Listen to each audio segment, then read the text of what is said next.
Last in line, nation.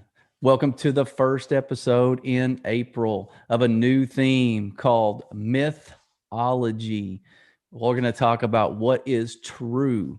And I'm bringing on a pretty spectacular leadoff guy for the month of April. I've had the pleasure of knowing this guy for, I don't know, probably 10 years or so. Yep. He is Merrick Matthews, and he has about 10 years or 15 years of sales leadership and 20 years in the medical field, the medical industry, medical sales. And he's done pretty much everything in the arena of cardiology, electrophysiology, really dealing with heart devices, those kinds of things. But he's been, more importantly, became a real good friend of mine, and especially brother in the faith along the way. And he was instrumental in my career being successful. And so I had to bring him on. But I want to read, Merrick's been with big companies. He's been with medium-sized companies. He's worked for Shield Healthcare, Biotel Heart. He's worked for Sanofi Aventis, Boston Scientific, all in that cardiology space. He's currently the vice president of sales for Medicomp, which is another heart device company. And I just think watching his career, he's done so much, and he's well deserving of this type of leadership. But, his profile talks about his focus mainly is not all the success and awards and financial rewards that go along with it, but he's into developing people and being a servant leader. So I had to bring him on last in line, of course. Merrick graduated from Baylor University and with a degree in economics and computer information systems, and furthered his education actually by getting his law degree from Texas Tech University. Super impressive, focused in healthcare administration. So he's married to his wife, Sherry, and they have 3 boys. And most recently, they were blessed with a granddaughter. So, Merrick Matthews, welcome to the show, sir. Well, thank you, sir. It's exciting to be here. You mentioned the granddaughter and the kids. I'm actually doing this from the lobby of a Residence Inn in Lubbock, Texas. We're up here seeing our kids and our granddaughter for Easter. So glad we could make this work this morning. Man, that's so good. I'm so proud to watch your journey, man, and just see where you've kind of come from and to, and man, working for you at one point as a you're my sales director at one point back in 2011 through 14, and we did some great things together. Yes, we So yeah, did. privilege to have you on, man. But audience, I want to just kind of give you some context around this theme that we're talking about, this mythology, I call it, and what is true. We're going to talk about lies and truth. And how this show works. We work on acronyms, and what is true, the T.R.U.E. We're going to dive into what's trustworthy, what is revealed, what is underestimated, and then finally we're going to talk about what is eternal. So it's important that we go into perspective when we start trying to filter information of what's true, what we're believing, what's a myth, what's a lie. And I also wanted to read a couple things that I found from a life coach that I was looking into and doing some research about what we believe about ourselves. And I just want to read a couple of these top lies that we believe sometimes. And one is, there's one definition of success. That's one of the lies. There's only one definition of success. How about this? You should compare yourself to others. Doing what you love is not important. How about that one? You have to earn your worth is a top myth, I think. You have to know all the answers. It matters what other people think of you. And finally, I thought this was important about the myths we believe. How about this? Our gifts are only ours to keep. So we're going to unpack some of those indirectly, I'm sure. And but first, I want to get Merrick's thoughts on something here. So let's dive into what we think is trustworthy in our lives. Like, what are those things, those criteria, those sources of information that we kind of build in to the pattern of our belief system? And what do we view as trustworthy? So I want to go right into it with the first question. So let's talk about a myth we believe. So what are some myths out there about what we decide to believe, Merrick, like some of the sources of information, there's so much information right now. What kind of traps would you say that either you personally or that you see people get caught up in? I think we live in an age where there's just way too much information coming at us. So not only as leaders in the home, leaders in business, we're getting cascading messaging from the people around us, from other companies, from social media, from just the news that tells us what we ought to be. Hmm. And it is so conflicting with what we really ought to be, which is, servants, both in our home, in our work, to our God. Hmm. And so we get this myth that it's all about us, that we have to look a certain way, that we have to act a certain way, that we have to lead a certain way, that we have to be a certain type of parent. And it just bombards you from so many different directions. You just have to learn to turn that off. Hmm. And it's really tough to do. I mean, it's really tough to do. Wow. I mean, I love what you just said there. I mean, some of that stuff, learning how to filter, learning what to filter, and then what that information says we ought to be is what I heard you say. That's huge, man.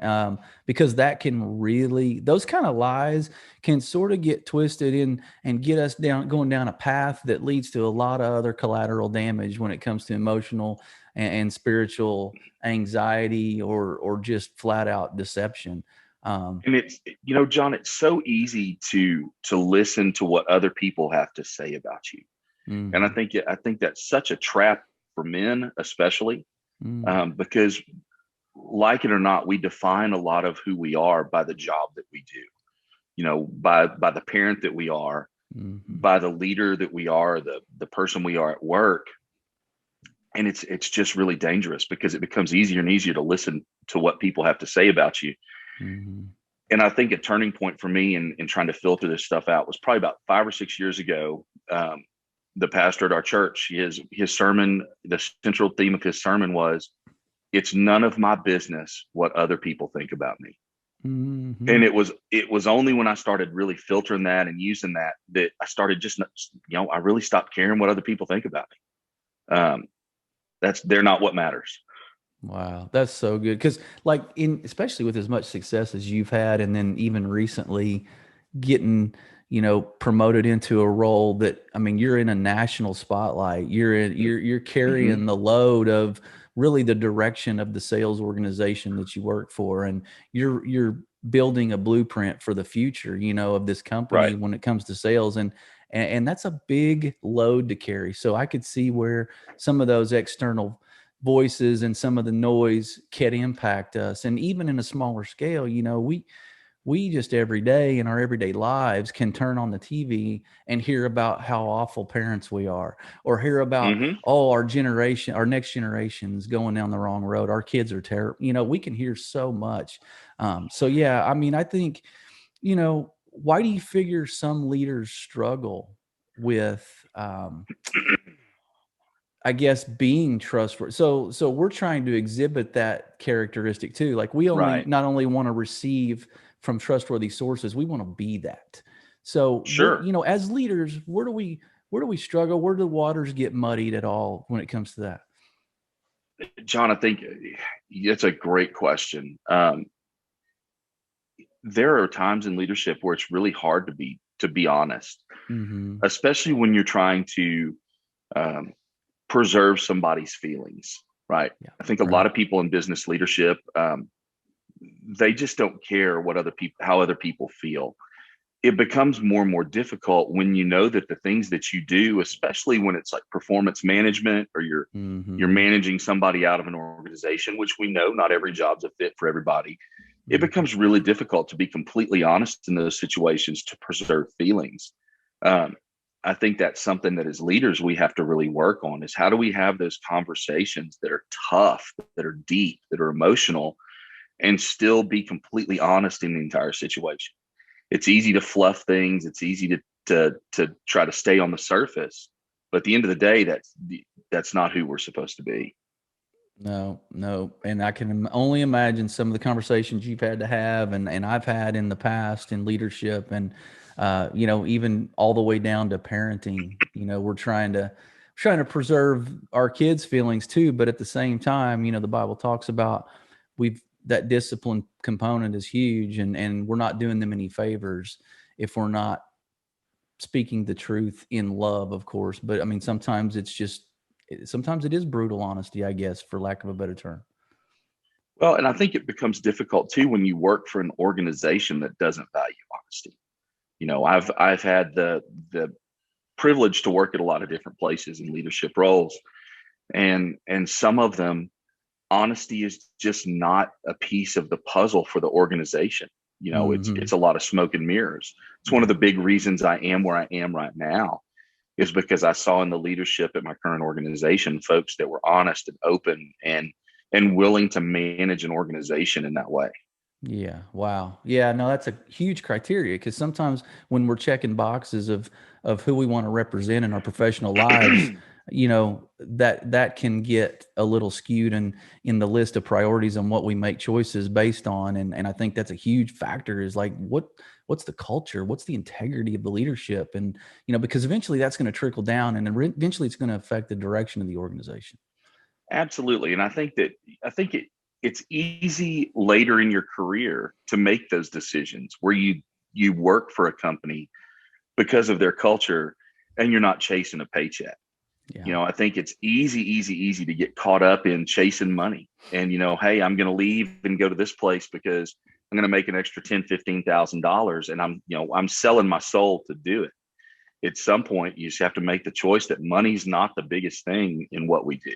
Yep, absolutely. Well, as we kind of segue into this next portion of this whole mythology and what is true and how to kind of filter that information, and then how do we exhibit some of those traits that really, how do we wave that banner in today's society that we really can maintain that integrity and that character, and what, being that trustworthy. So the R in T.R.U.E. is what is revealed. So we're going to talk about some of the defining moments, maybe in your career, and some of the moments of revelation where you felt really, God was telling you to go a direction, or God was really imparting some sort of wisdom on you that had an impact. So let's talk about a defining moment in, either in your character or your calling, or something just about you within the fabric of who you are.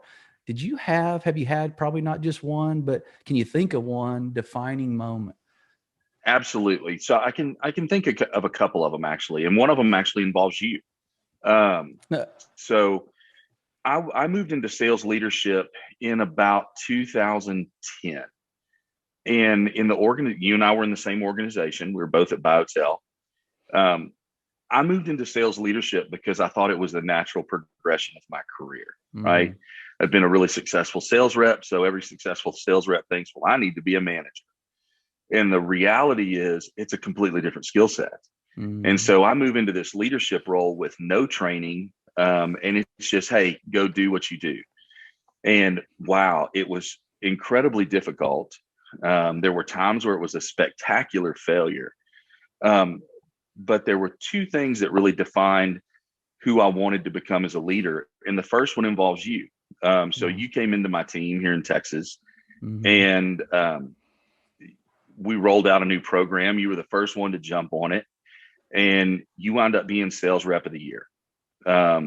So the reason that was a defining moment was for two things. First of all, the VP of sales that was in the role at that time thought it'd be funny to pass over your award and make me feel like that wasn't going to happen. And I was furious. Yeah.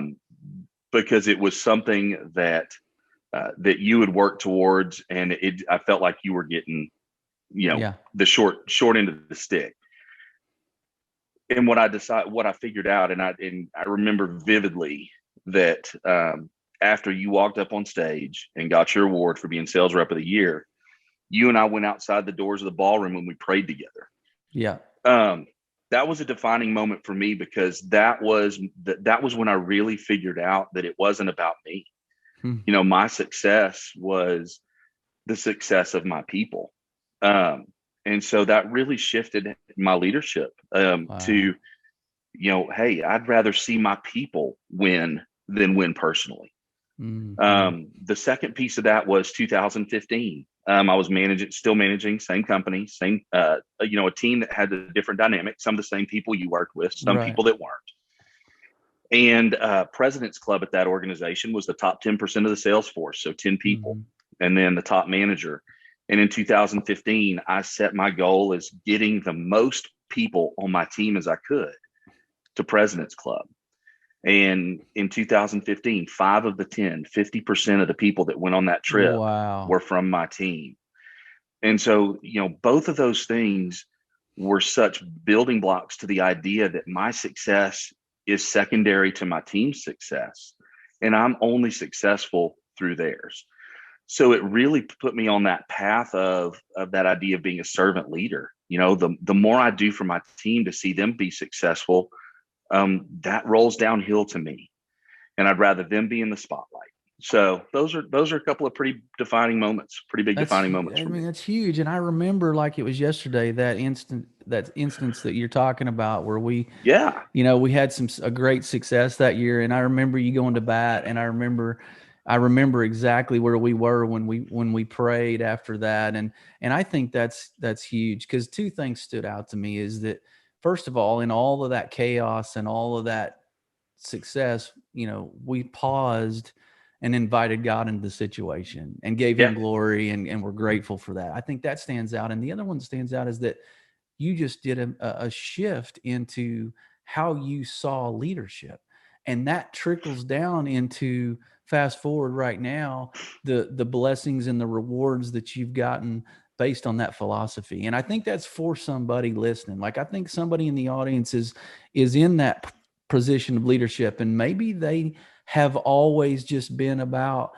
I'm going to be good so that I can shine, so that I can reap the reward. And I think what people need to hear is that you still were valued and revered as a great leader, but your focus was not about you. Let somebody else worry about that. You were focused on exalting other people, and then in turn, you were exalted. So I think that's for somebody. My second question about, our topic here of revealed, what is revealed, is, so I'm going to read this question verbatim because I feel like it's going to be powerful.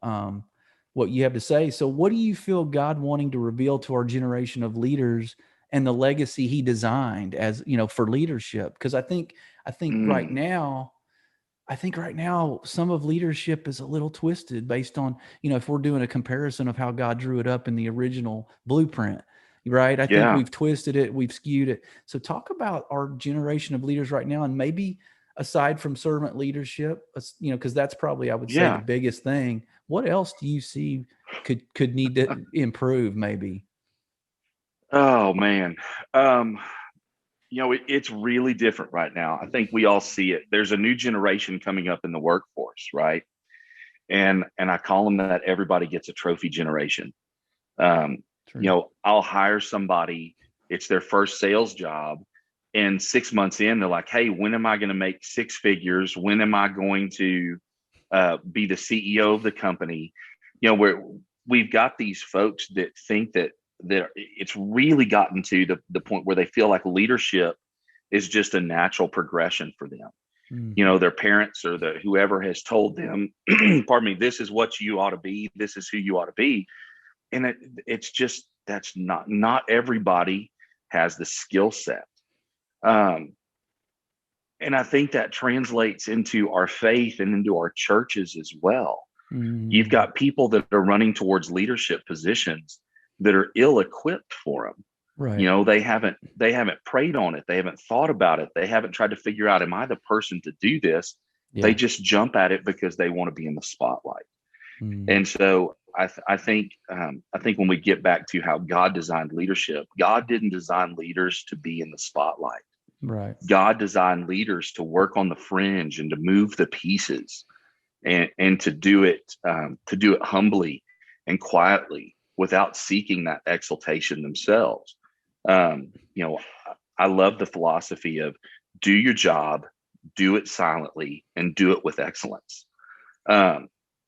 So that's where That's I am with huge. it. I think That's we're good. not called to be in the spotlight. We're called to work on the fringes and help move people to where they're supposed to be. Right. Absolutely. 100%. And I hear you say also there's a season. Like there's a season to equip yourself, to build and really, Yeah. I mean, learn the trade, if you will, learn about yourself and making yourself better. It's not just because you have a glove, you're an all-star pitcher for a baseball team. Like, it's not just because you're dressed up in a Yeah. uniform that you're capable to lead. And so I think what you're saying is crucial, because we do have that entitlement component right now, and in leaders, and maybe even some of the more experienced leaders still struggle with some of that. But I would say these next few generations are being fed maybe the myth, as we talk about that, the myth that everybody's cut out for leadership, and you're cut out for leadership just because you signed up for something, that just because you got the job, of course you're going to be a leader. So, Yeah. and I always say, everybody is a leader because everybody has influence, but in this capacity of leading an organization or a group of people, that may not be your wheelhouse. You may be called to lead within the four walls of your home, right? Which we all are. So, yeah, So I do you think that's remember, good. John, I know you want this to be a conversation, No, so I'm going you're to take good. us down a little path for a Yeah, second. yeah, So do you remember Eric Stover that we worked with at Buy I or do. Sell? Yeah. So Eric Stover is like you. He's one of the guys that I've remained incredibly close to even after not working together anymore. And Eric shared a quote with me, gosh, 4 or 5 years ago, that I think sums it up in terms of leadership. And the quote is attributed to one of the founders of the Methodist Church. And I'm going to butcher the quote a little bit, but the gist is, when a man is on fire, people will come from miles around to watch him burn. Wow. Um, and I love that quote, because when you're on fire about what you do, like when people see that, just that flame in you, That's good. it draws them to you, right? It's they want to be around that warmth. They want to be around that fire. It's encouraging. It charges them up.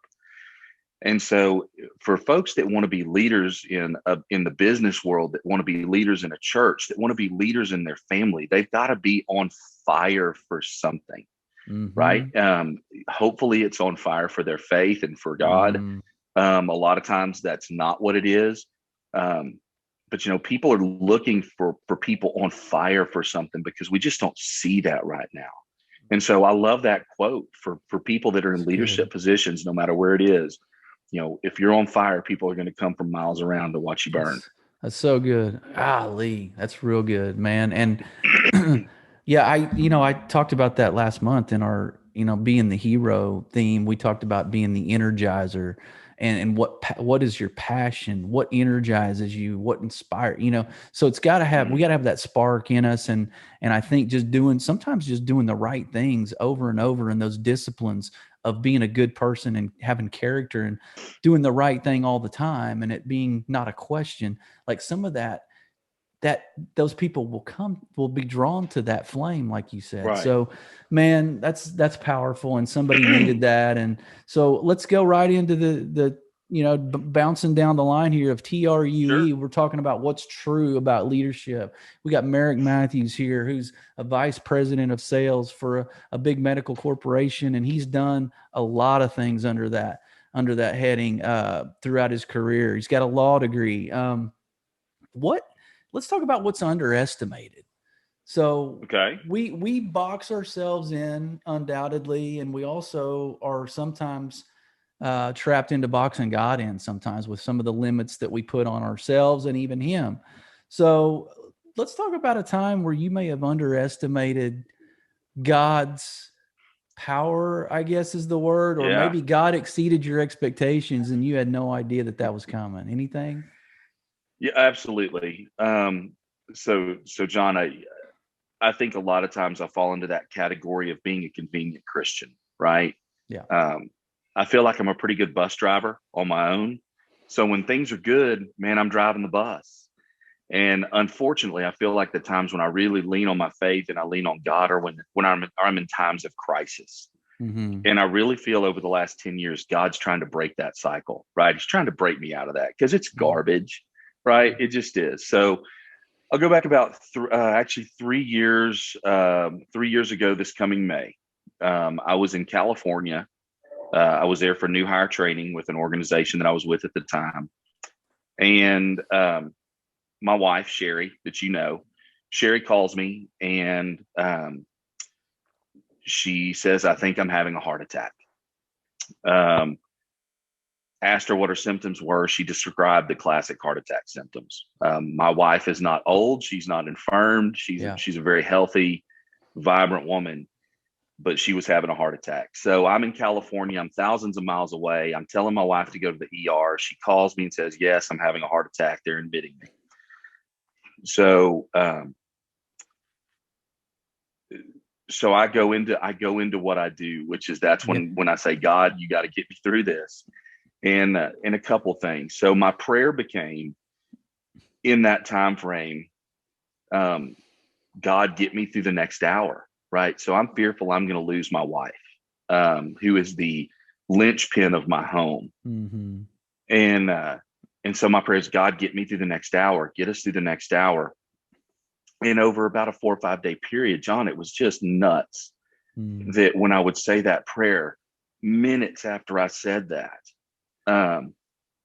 what I needed in that moment was there. I'll give you a couple of examples. You know, I've struggled with fear in my life. It's just something I struggle with, fear and worry. It's been tough, right? So I'm struggling with fear in this whole thing.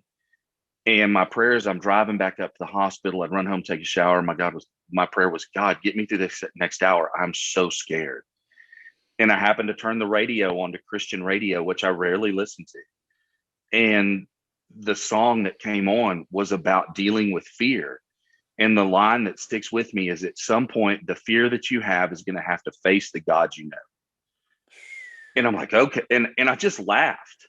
I mean, I laughed out loud. I'm like, God, you know, not only are you giving me what I need, you're doing it in a way that's like, dude, if you will just lean on me, I've got you. Yeah.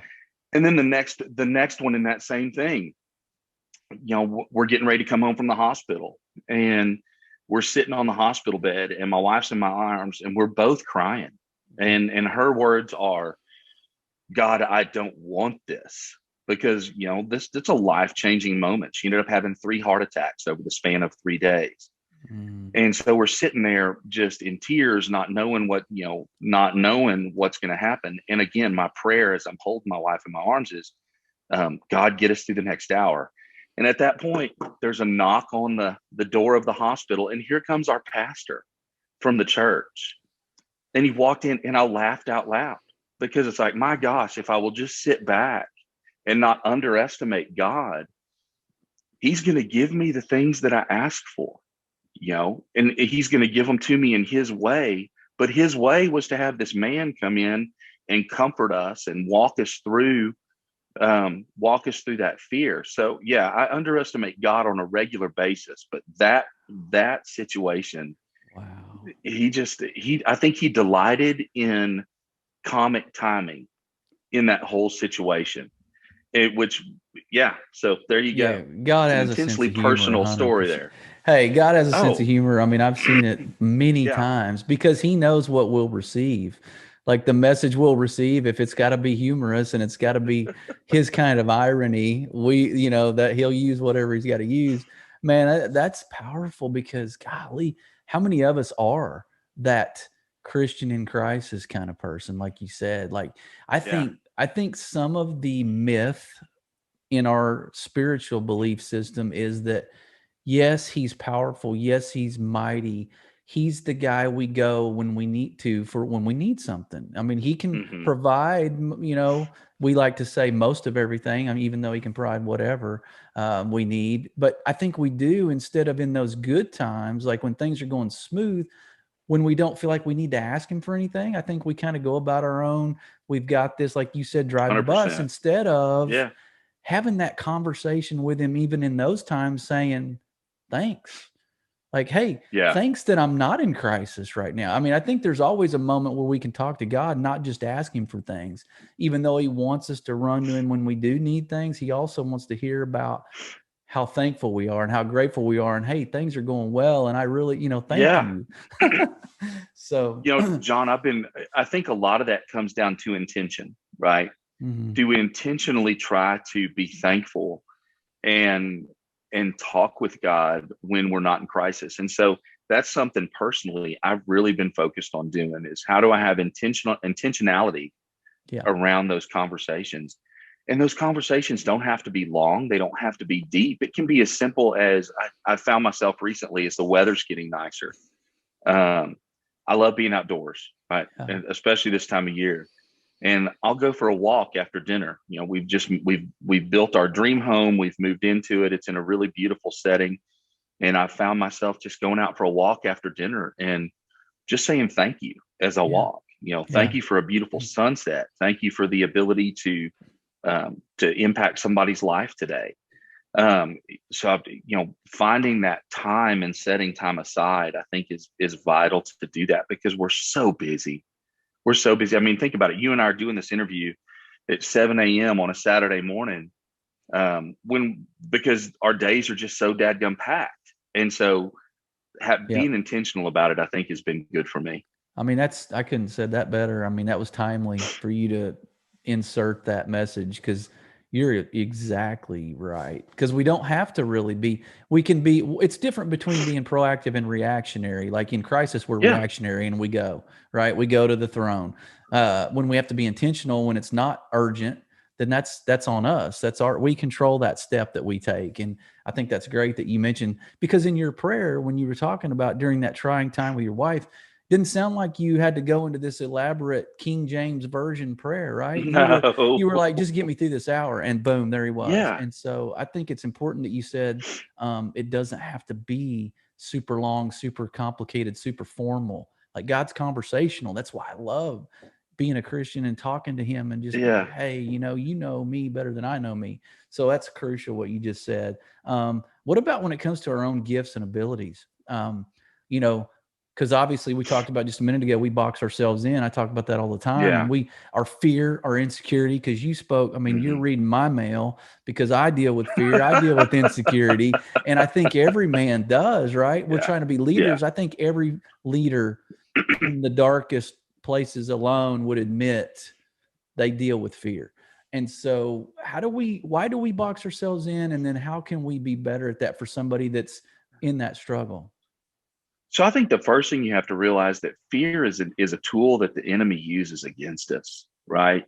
Mm-hmm. And it goes to that idea of being on fire for something. Mm. If the devil can insert fear into a situation, he squelches any fire that's there. So I think it's Mm. realizing where the fear comes from. Doesn't mean I've mastered how to get rid of it. It just Right. means that I'm doing better about knowing where it comes from. Wow. Um, and so it's getting past that fear. I think a lot of men live in with the idea, and women too. I don't want to box it into men. It's men and women too. I think a lot of people, especially in leadership, the fear that they have is that at any moment somebody's going to figure out that I'm a fraud, right? That I've built all That's this on a good. house of cards, that it's going to come crashing down around me. And I think we have to realize that that's simply not the case. People are in the positions that they're in uh, because they're supposed to be there. I don't believe anything is chance. Yeah. I think that God has a story that is written for us that we Yeah. continually write with Him, Yeah. and we are where we are because we're supposed to be there. Yeah. Um, and so it's turning off those messages around us and realizing that we're in the spot that we're in because God wants us there. And then how do I take the particular talents and abilities that God has blessed me with, Mm-hmm. and then use that to bless Him, or to give blessing back to Him, or thanks back to Him, and bless the people around us. Mm-hmm. Um, I'm a firm believer that everything that I'm good at, it's not because I'm good at them, it's because God gives me the ability to be good at them. Mm-hmm. And so uh, He's given them to me, and I'm a believer too, John, that those can be taken away. I Yeah. think if we don't glorify God with the talents and abilities that He's given us, Hmm. that those talents and abilities can be removed from us. And so it's seeking out opportunity to glorify Him with what He's given you. Yeah. Well, okay, so we're going to go off script real quick. You didn't have All time to right, prepare go for for it. this question, but Yeah, give me something about yourself that you kind of underestimated that was sort of revealed, like your gifts or your talents or your sure. leadership skill set, something that you didn't think you were really capable of. And you're like, wow, God just showed me that I can do that right there. Anything? Yeah. I think one of them is the ability to have fierce conversations. When I say a fierce conversation, it's a conversation that normally would be emotionally charged, or could go off the rails. Let's say. Hmm. Um, I think God has given me the ability in the last 5 years of my career to be able to have those conversations, and people walk away from them not feeling demolished, dejected, and destroyed. So I think that's a gift that He's given me, because it's that's not an easy thing to do. It's not something that somebody that's not a psychopath enjoys doing. So Sure. I think that's one of them. The other one is the ability to connect with people. Yeah. I could talk to a fence post and make it my friend.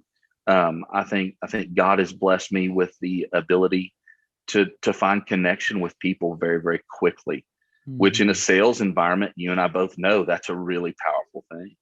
It's useful, very useful. And I would agree 100%. And, 5, 6 years ago, you probably would have made a point of trying to avoid certain conversations that you thought might become, Absolutely. yeah. Absolutely. So I think that's huge. I mean, God's growing that skill set, expanding your capacity for leadership. I mean, it's obvious, and I think it's great that you're aware of that. So, man, we're gonna close this thing out with our last letter of TRUE, and I think we have done a really good job at uncovering some of these myths, some of the lies that our enemy, because we do have a real enemy out there. And I think we've uncovered some of those. Now I think we've uncovered how God is bigger than all that, and God will reveal ways that we can discern moments of lies creeping to our lives, and then just combating that with truth. So let's talk eternal. The last Sure. letter in our conversation here of true. Let's talk eternal, and I know that covers perspective. So why do we as Christians? Why do you think we kind of get trapped in that here and now versus an eternal perspective? Because John, I think our minds don't think in eternal perspective, right? If you sit and ponder, pardon me, if you sit and ponder the concept of eternity, our minds just aren't built like that. Our souls are. Our souls are built with an eternal Right. mindset, or an eternal aspect. Our minds aren't. So I think we get locked in our minds, right? We start thinking about eternity, and it's like, oh, that's way too much to deal with. Yep. I'm going to bring it back to here and now. Um, I think that's also societal, right? I think Right. it's we're so focused on, what do I have in the bank? What do I have in my driveway? What does my driveway look like, and what kind of a house is it attached to? Those are not eternal things, and I fall into those traps too. I like things. I like nice Yeah. things, Yeah. and those things pull me away from the eternal very, very quickly. So I just think it's tough for our minds to grasp eternity, man. I just do. Yeah. And we're not, I mean, like you said, we're wired to, but I think in our flesh, we're not bent that way always. And it's because of what you just said.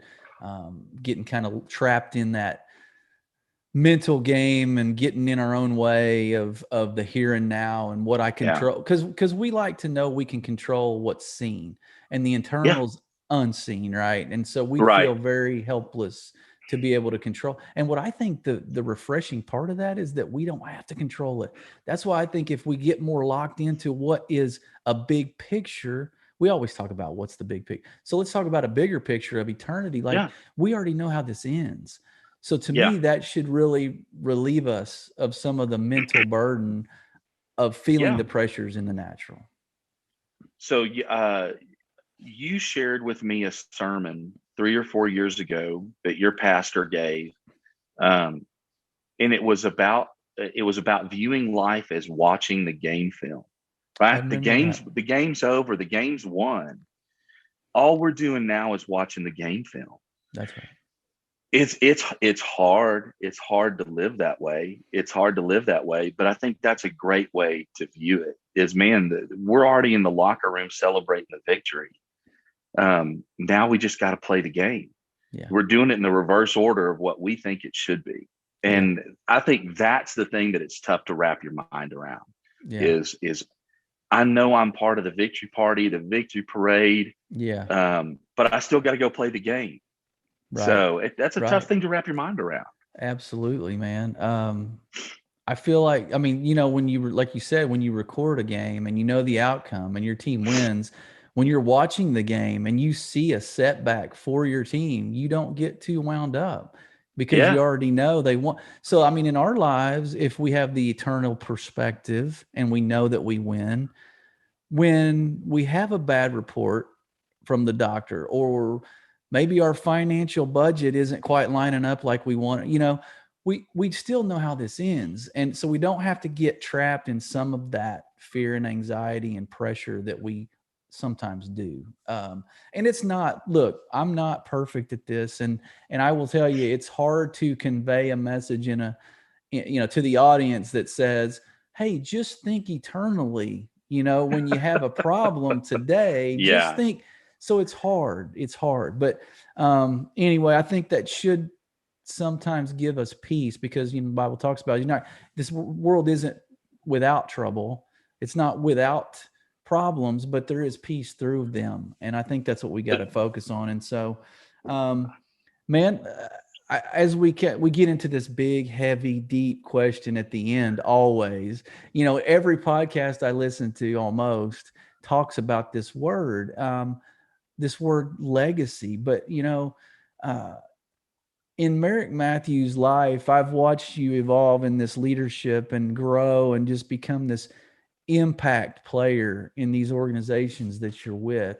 But that also trickles down to, you're an impact guy to your teams and ultimately the people in their lives and what they do every day. Mm-hmm. So, man, what's your footprint going to look like? If we're going to look back on your story of leadership, what's that story going to look like? Wow.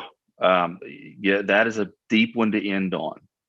And I hope that my legacy in the business world is that I've helped someone else develop the same mindset of leadership, where they can go out and they can change somebody else's future here on earth with what, you know, I've helped them learn. But John, at the end of the day, my legacy, this is something I'm really working on personally. My legacy is not my work. Yeah. My legacy is not my work. My legacy is my wife, my 3 boys, and my family, and then the people around me. And you know, you hear me talk throughout the podcast today about impactful things that people have said to me. You know, I've been very blessed to have been surrounded by very godly people, by people that have had tremendous impact on who I am. Yeah. And my oldest, longest, bestest friend in the world, I love what he talks about. He said, my job is not to be the life of the party. My job is not to be in the limelight. He said, my job is to invite as many people to the party as I can and show them why they should come to the party. And that's my legacy. My legacy is, did I invite everybody that I could to the party, hoping that they would join us. So that's it for me. It's not the business world. That's all fleeting. That's all fleeting. That's all stuff related. My legacy is who did I invite to the party, and did I show them through my actions that the party's what they should be doing?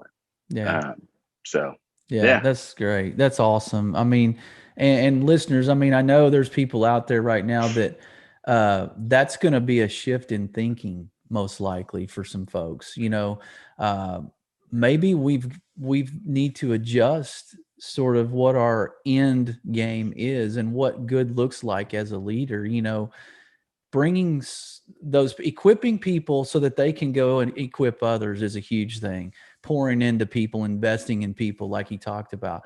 And then, just this party we're talking about, showing people how good God is, showing people what eternity really, that perspective is, and the joy that is, and all that we should be thankful for. And then, this is why you should be invited. And so I think it's a great perspective. Merrick, I've enjoyed this today. I mean, our friendship more than our professional relationship, of course. And dang it, you became one of my better friends more than you became my sales director, 10 years ago. And Yeah. so I appreciate that. I appreciate everything you've brought to my life and how you impacted me professionally, especially.